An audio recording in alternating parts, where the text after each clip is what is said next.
Hey, what's up mga homies? Zero TV muli. And ngayon, pinakita ko dito sa harap yung ating mga motor na si Rapid 150 at si Ride 150 Fi. And ngayon, kung mapapansin nyo, ito yung gagawin natin sa kanya. Kunin ko yung RCB shocks dito kay Zera Tool at ililipat ko dito kay Zera Q.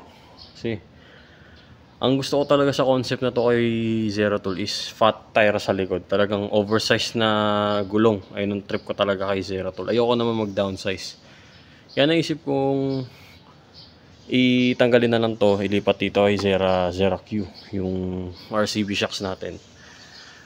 Kaya yun ang gagawin natin for today's vlog.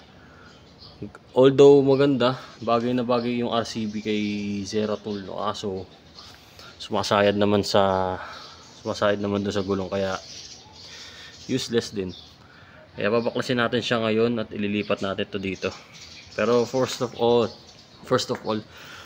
mahirap kasi mag-alis ng rito eh. Magtanggal ng magtanggal ng kaha, tsaka magpalit ng shocks. Tanggalin natin yung kaha muna nito.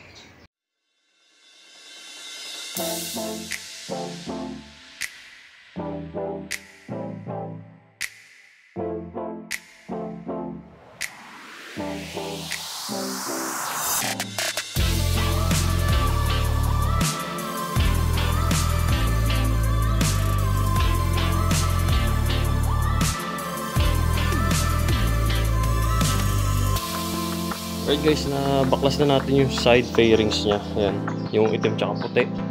Ganun din dito sa kabila. And ang problema ko na lang itong puti na to. Ayan, nakikita ko naman yung bolt para sa shocks. Susubukan natin kung kaya siyang alisin yung bolt na to nang hindi kailangan alisin tong isang fairings na to. Subukan ko lang.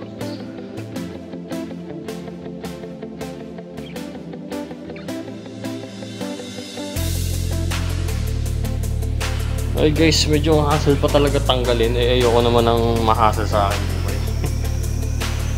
Siguro hayaan ko na lang siya muna mag-bend. Basta hindi na siya maputo ng sobra. Yun na lang gagawin. Ayoko mahirapan pa eh. Subukan na lang natin siyang gamitan ng impact wrench para mabilis natin siya matanggal. Okay guys, yan. Tanggal na natin yung bolt ng shocks natin. And kaya naman pala, medyo mabibend lang yung white fairings natin na to. Ito, mabibend lang siya na onte, pero hindi naman talaga magkakrak yan. And ito yung bolt natin. Yan, yung bolt natin sa ating shocks. Extract na natin siya. Bali, ang gagawin natin, tatanggalin rin natin nasa baba, tapos hihilain natin siya dun sa baba para mas madali natin siya matanggal. Kaya gawin na natin na.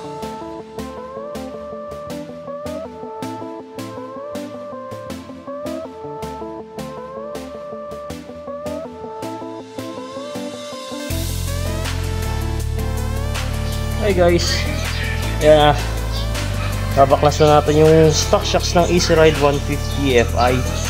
And mas manipis to kumpara do sa sana hindi ito magka-problema yung RCB shocks ko. And ito yung kakabit natin kay Zera Tool for for testing. Pamalit ng pansamantala. Yung nakikita niya, ang astig siguro makita ng Easy Ride 150 Fi na mono shock no. Soon, malay natin maging project natin. Kakabit na natin yung babaklasin ko muna yung isa nito, then kakabit natin dito. Hopefully, goods na goods. At hindi sumahid sa gulong.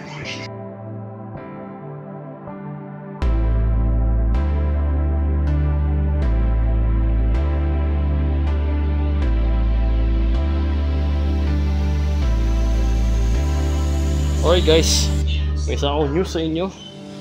Actually, nung sinukat natin siya, yan, sasak natin ang bagya. Yan. Goods naman siya, pasok siya. Kaso, kung nakikita nyo, yan, bitin siya doon sa slot. Kaya talagang lowered na maging kalabasan ng motor nyo nito. Pero subukan pa rin natin. Tayo naman kasi pinambili ko rito.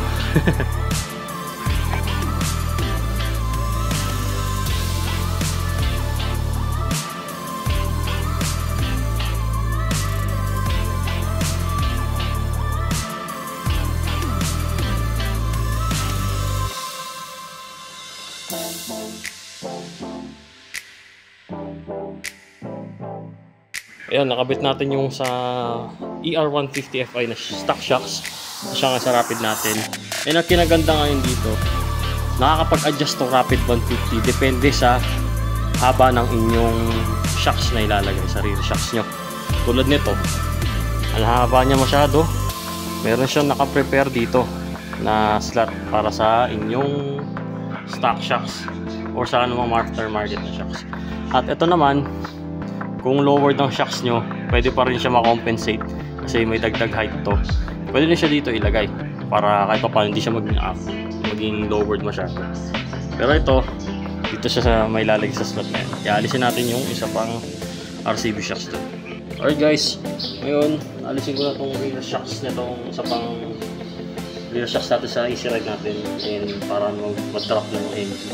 Tapos iangat ko na lang para makakabit na natin doon sa isang RCB shocks natin. Let's freaking go!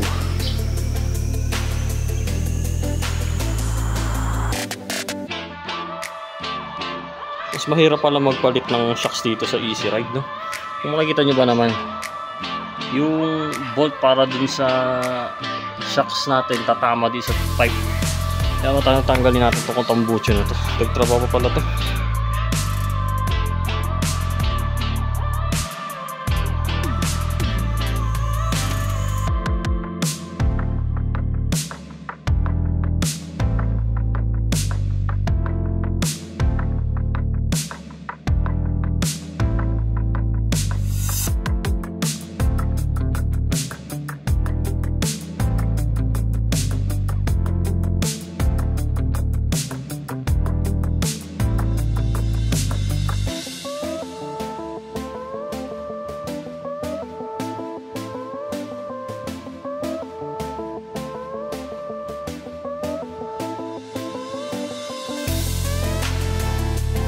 Oh guys, tingnan nyo kamay ko, sobrang dugyot ko na. And napakahirap talaga ipasok yung bolt. Kung bakit nahirapan ako dun. Ayan, medyo lowered na yung itsura ni Serap yung ngayon. Pero maganda na yung shocks natin, RCB. Kabit natin yung kabila. Alright guys, yan. Nalipat na natin yung shocks ng Easy Ride 150 Fi sa ating Rapid 150. At ito ang kanyang itsura yan.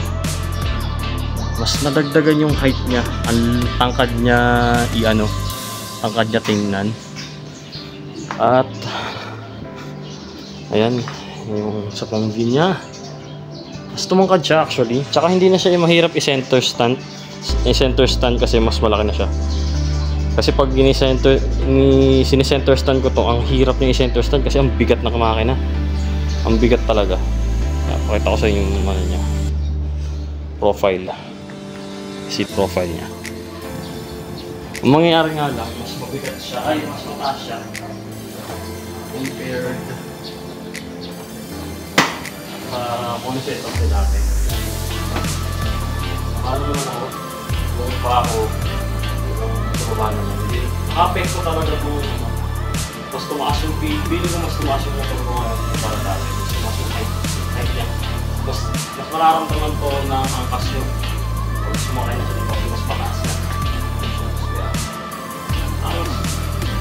Saka may bounce din siya. May bounce din.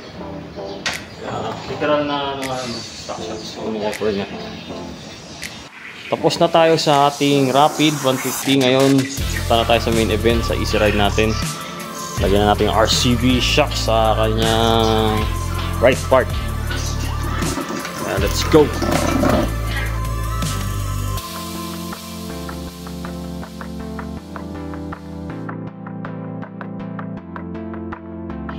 Okay guys, ito na ang ating RCB shocks, naka-install na sa ating Easy Ride, no?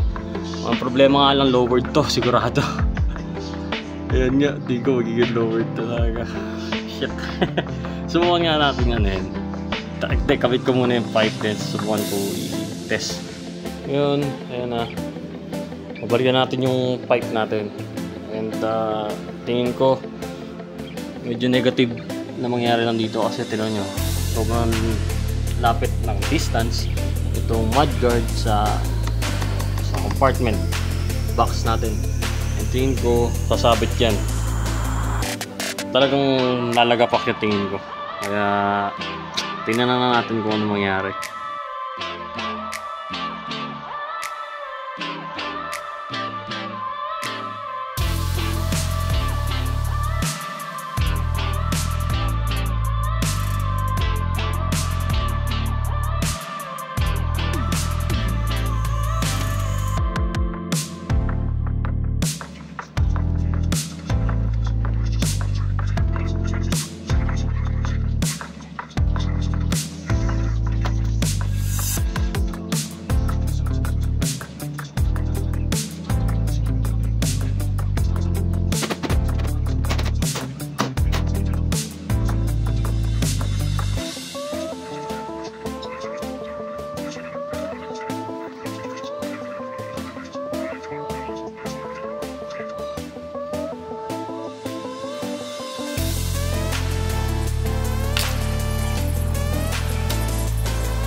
Hey, alright guys, ito na, tapos na ang ating agenda for today's video. Ito na yung ating Easy Ride 150 Fi na naka 305 mm shocks, RCB shocks. 305 mm po yan guys. Yan, kaya medyo lowered siya. Ayan, lowered siya. Yan, dito sa kabila. Cool niya tingnan. Linis tingnan kasi hindi pa nagamit eh. At yung ano natin, bale nangyari, shock exchange lang siya. Suspensions exchange lang dito sa dalawa. Bale itong Easy Ride 150 Fi shocks natin, naka zero pull na. Ayan. Siya naman yung mas tumangkad ngayon. Mas tumangkad siya ngayon compared sa ating Easy Ride 150 Fi na lowered. Alright guys, subukan ko sampahan tong si Zero Q natin kung anong pagkakaiba niya sa stock shocks natin. Nung binaba ko siya sa pagka-center stand, medyo malakas yung lagapak. Kasi siguro dahil nga sa maikli na yung shocks. Napansin ko sa una, mas madali siyang sakyan ngayon. Mas madali siyang sakyan kasi hindi siya mataas. And lowered na lowered, kaya yung paa ko kaya ko dapat kung walang kahirap-hirap. Ay, ito po kasi 5'5", kaya dapat Saka yung girlfriend ko kasi nahihirapan din siya sumakay sa easy ride natin. Kasi may onting issue sa height. Tapos may box pa rito na nahihirapan siya bumili. Ang nangyayari, nahihirapan siya sumakay. E ngayon, hindi na siya mahirapan kasi naikli na. Lowered na siya. Kaya isa rin yung sa factor eh. Masyado lumataas na hindi siya makakangas na maayos. Kaya ngayon, i-road test na lang natin to kung anong mangyari. Kung goods pa siya sa lubak, pero tingin ko hindi. Kung sa matinding lubak, siguro hindi. Kung sa minimal, siguro goods naman siya. Then titingnan natin kung sasabit or tatama yung yung mudguard sa ating inner compartment. Kasi nakikita ko pala yung allowance sa sobrang ikli eh. Kaya doon natin malalaman. And yun lang no. And salamat guys sa inyong panonood dito sa ating channel, Zero TV. And please like, share, subscribe na rin sa ating channel para sa iba pang Easy Ride 150 Fi contents tsaka sa rapid natin sa Zero Phone. No? Malapit na natin ilabas yun guys, release na ko na yan. Gagawa ko rin ng vlog dun. And hopefully you enjoy this guys. Please like, share, subscribe. Zero TV, except sa lahat. Zero TV.